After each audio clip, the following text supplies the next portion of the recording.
On February 9th, 1965, Malcolm X found himself in a precarious situation upon landing at Orly Airport in Paris, France. What was intended to be a moment of refuge turned into a harrowing encounter that would foreshadow the tragic events to come. As his plane touched down, Malcolm was met not by welcoming arms, but by a contingent of 9 French police officers and government officials. Hand in hand, they approached the aircraft with a government order in their possession, declaring Malcolm's presence in France as undesirable.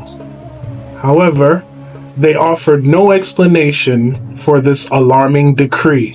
What could have slighted such an abrupt and firm response? The answer lay not only in Malcolm's controversial status, but also in the geopolitical currents that followed through the era. Just months earlier, Malcolm had been vocal about his views on race and civil rights, drawing attention not just in America, but globally.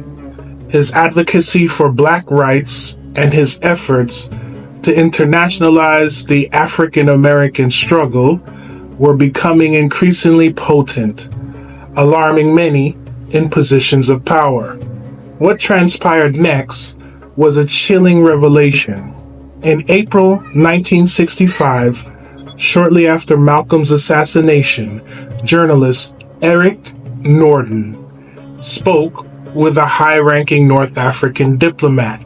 This diplomat conveyed a grave concern. Malcolm's presence in France had been deemed a threat, as the CIA had planned his murder. France, wary of being implicated in such a grave act, took the precaution of barring him entry. The diplomat stated, "Your CIA is beginning to murder its own citizens now." This statement echoed the fears and suspicions held by many regarding the lengths to which the United States government might go to silence those who spoke out against systemic oppression. Malcolm's ties with North African nations, particularly Morocco, where he had visited in May 1964, played a significant role in this intricate web of international diplomacy and espionage. France's actions were not solely about Malcolm. They were about maintaining their own political standing and rising tensions. Just a few months earlier, the threats against Malcolm escalated. In July, he was poisoned in Cairo, an incident that was reportedly linked to CIA operations. This attempt on his life marked a shift in the tactics employed against him. It was no longer just about surveillance and intimidation, but active attempts to eliminate him. Despite narrowly escaping this assassination attempt, the dangers surrounding Malcolm intensified. Just days after the poisoning incident, President Lyndon B. Johnson reportedly requested FBI Director J. Edgar Hoover to silence Malcolm X once and for all. The message was clear. Malcolm's voice was considered a profound threat to the status quo.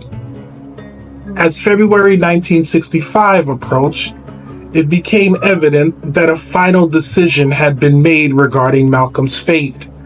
The date, February 21st, 1965, was marked as the day when the culmination of these threats would manifest in violence. On that fateful day, as Malcolm stepped onto the stage at the Audubon Ballroom, the atmosphere was electric yet tense. The audience, comprised of supporters and curious onlookers, awaited his message. But amidst the applause and anticipation, an ominous disturbance erupted. This moment of chaos was swiftly followed by violence. A small incendiary device detonated, creating panic, and within moments, gunfire rang out. Malcolm was shot multiple times by assailants in the audience, and within minutes, his life was extinguished. The aftermath of the assassination sent shockwaves through the African American community and beyond. The immediate assumption by many was that Malcolm had been killed by the black Muslims, his former allies turned adversaries. Yet, the truth was more complex and sinister. Among African Americans, suspicions lingered that powerful forces were behind his assassination. The narrative pushed by mainstream media that Malcolm's death was a result of internal Muslim conflict obscured the larger, more troubling reality that government entities, potentially including the CIA, were deeply involved in orchestrating this tragic end. Malcolm's attempts to seek protection from the State Department prior to his death highlighted the desperation and awareness of the threats he faced. He understood that the forces aligned against him were not merely personal or organizational, but part of a broader struggle against systemic oppression.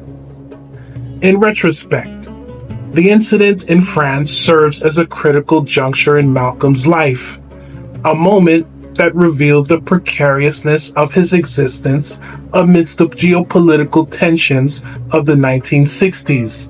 It underscores the extent to which government agencies were willing to go to silence dissent and erase voices that threatened the established order.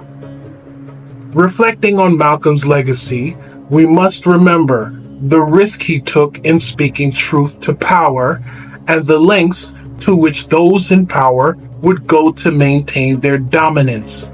His life and death remain a powerful reminder of ongoing struggle for justice and equality.